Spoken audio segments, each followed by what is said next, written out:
Hello বন্ধুরা, আসসালামু আলাইকুম। আশা করি আপনারা সবাই খুব ভালো আছেন। আজকে এমন একজনকে নিয়ে কথা বলবো, তার নাম হচ্ছে রিপন ভিডিও। যাকে সারা বাংলাদেশের মানুষ চেনে, যার আবেগে আপ্লুত হয়ে আমরা কোটি মানুষ অনুশোচনা করি এবং তাকে সাপোর্ট করি, লাইক করি, কমেন্ট করি এবং শেয়ার করি। কারণ আমরা বাঙালি, তো আমাদের হৃদয়টা অনেকটাই নরম। যার কারণে কারো সরলতা দেখলে আমরা খুব সহজেই তার প্রতি দুর্বল হয়ে যাই। আর ঠিক এই দুর্বলতাটাকে কাজে লাগিয়ে রিপন ভিডিও বা রিপন যাকে বলা হয় আর কি, সে আমাদেরকে দিন দিন বাড় দিচ্ছে। অর্থাৎ বাংলাদেশের মানুষের সাইকোলজি সে বুঝতে পারছে। আর এটা বুঝেই বাংলাদেশের মানুষকে সে বাড়ি দেওয়া শুরু করছে।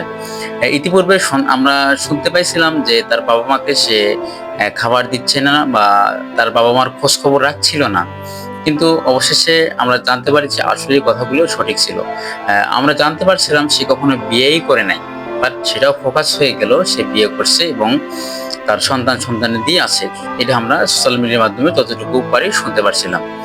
তো সবচেয়ে বড় কথা হচ্ছে কি, যে আসলে আমরা আবেগপ্রবণ তো বাংলার মানুষ, তাই কম সময়ে কাউকে বিশ্বাস করে ফেলি। আর এই বিশ্বাসের সুযোগ নিয়ে অনেকেই আমাদেরকে ধোঁকা দিচ্ছে।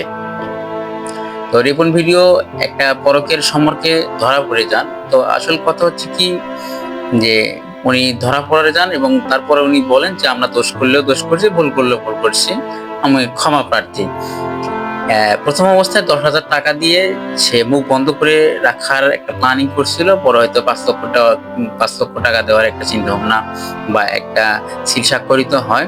তো সবচেয়ে বড় কথা হচ্ছে কি, আপনারা দেখে শুনে মানুষকে বিচার করবেন, বাট সোশ্যাল মিডিয়ার কর্মকাণ্ড দেখে খুব সহজেই কাউকে বিশ্বাস করবেন না। খুব সহজেই কাউকে মনের ভিতরে গ্রান্টেড করবেন না।